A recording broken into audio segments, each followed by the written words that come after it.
જય શ્રી હરિ. આપ સૌનું સ્વાગત છે આપની આ ચેનલ ધર્મદર્પિતમાં. આજે આપણે વાત કરીશું વ્યતિપાત વિશે. વ્યતિપાત ક્યારે આવે છે, વ્યતિપાતનું વ્રત કેવી રીતે કરવું અને આ વ્રતનું ફળ શું છે, તો ચાલો જાણીએ આગળ. વ્યતિપાત અબજો ગણું ફળ આપનાર વ્રત છે, જેના દાનનું ખૂબ જ મહત્વ છે. આ વખતે વ્યતિપાત 27 તારીખ બુધવાર કમલા એકાદશીની તિથિ સાથે આવે છે, કે જે એક મહાયોગ બને છે. અને આ વખતે અગિયારસ અને વ્યતિપાત બંને સાથે હોવાથી આ દિવસે કરેલું દાન અબજો ગણું અધિકને અધિક ફળ આપનાર અને ખૂબ જ મહત્વનું બની રહેશે. તો ચાલો જાણીએ વ્યતિપાત ક્યારે શરૂ થાય છે અને ક્યારે પૂરો થાય છે.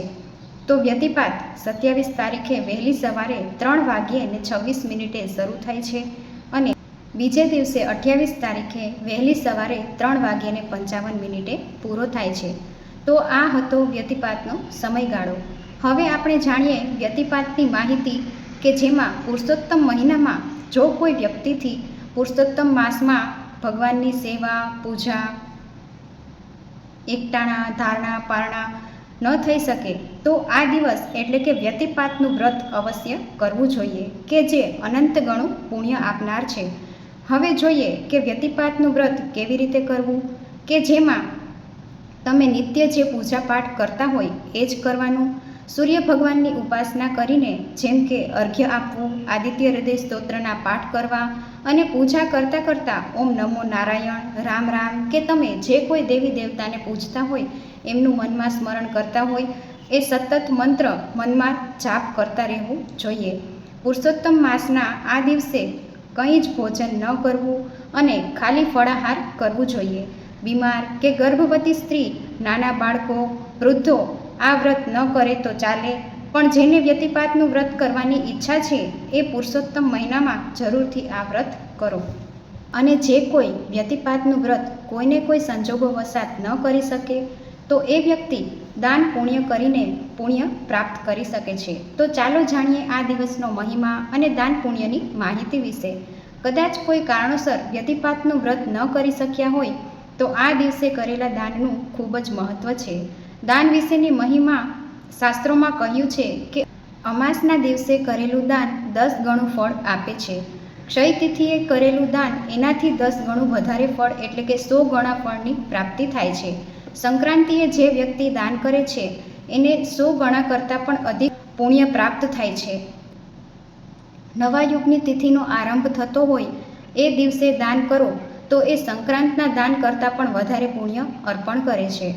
ઉત્તરાયણ કે દક્ષિણાયનમાં દાન કરો તો એ પણ 100 ગણું પુણ્ય આપતી તિથિ છે. ચંદ્રગ્રહણ અને સૂર્યગ્રહણ પણ અનેક ગણું પુણ્ય ફળ આપે છે. પણ વ્યતિપાતમાં જે માણસ દાન કરે છે એ અગણિત હોય છે, એવું વેદોના દાતા આપણા શાસ્ત્ર અને વરાહ પુરાણમાં કહેવાયું છે. અને એમાં લખાયું છે કે વ્યતિપાતની જ્યારે શરૂઆત થાય છે એ સમયે તમે દાન કરો તો 1,00,000 ગણું પુણ્ય ફળ પ્રાપ્ત થાય છે. વ્યતિપાત ચાલતો હોય અને ભ્રમણને એ થતું હોય એ સમયે કરેલું દાન કરોડો ગણું પુણ્ય આપે છે. અને જ્યારે વ્યતિપાત પૂર્ણ થતો હોય કે અસ્ત થવાનો હોય, પતન થવાનો હોય ત્યારે કરેલું દાન અબજો ગણું પુણ્ય આપનાર છે. અને વ્યતિપાતના પતન સમયે જે વ્યક્તિ જે કંઈ પણ નામ જાપ કરે, તપ કરે, અનુષ્ઠાન કરે કે પાઠ કરે એનું જે કંઈ પણ ફળ મળે છે એ અખૂટ અને અક્ષય મળે છે, એવું વિદ્વાનોનો મત છે.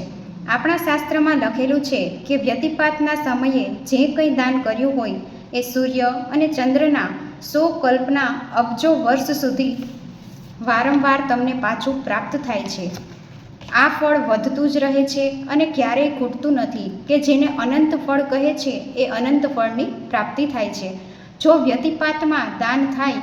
હવે પ્રશ્ન એ છે કે શું દાન કરવું અને કોને કરવું? તો તમે યથાયોગ્ય બ્રાહ્મણ કે જરૂરિયાતમંદ વ્યક્તિને દાન કરી શકો છો. કોઈ મંદિરમાં કે કોઈ ભૂખ્યાને દાન આપી શકો છો. દાનમાં મુખ્યત્વે તમે અનાજથી ભરેલો માટીનો ઘડો, સીધો એવું આપી શકો છો. આ ઉપરાંત તમે બ્રાહ્મણને વસ્ત્રદાન કરી શકો છો. તમારી સ્થિતિ પ્રમાણે બ્રાહ્મણને કાંસાની કે કોઈ ધાતુની થાળી વાટકો દાન કરી શકો છો. અન્નનું દાન કરી શકો છો. આ ઉપરાંત તમે સફેદ તલ, બેસવા માટે આસનનું દાન પણ આપી શકો છો. ભગવદ્ ગીતાનો ગ્રંથ, શાલિગ્રામ ભગવાનની મૂર્તિ પણ દાનમાં આપી શકાય છે. ટૂંકમાં વ્યતિપાતમાં તમે જે કંઈ પણ દાન કરશો એ અનેકો ગણું અખંડ ફળ આપનાર બની રહેશે. અને જો કોઈ અનુકૂળ પરિસ્થિતિ ન હોય કે સ્થિતિ એટલું દાન ન આપી શકાય એવું હોય તો તમે એક ખાલી પાણીનો ગ્લાસ પણ પીવા કોઈને જરૂરિયાતમંદને કે તરસ્યાને પાણી પણ આપશો તો એ પણ ફળદાયી બની રહેશે. અને જો સ્થિતિ સારી હોય તો જરૂરથી આ દિવસે દાન કરી અખંડ પુણ્ય મેળવવું જોઈએ. આ દિવસે એકાદશી છે કે જે કમલા એકાદશી અધિકને અધિક ફળ આપનાર છે. અને આમ એકાદશીનું પણ ફળ પ્રાપ્ત થશે અને વ્યતિપાતનું પણ ફળ પ્રાપ્ત થશે.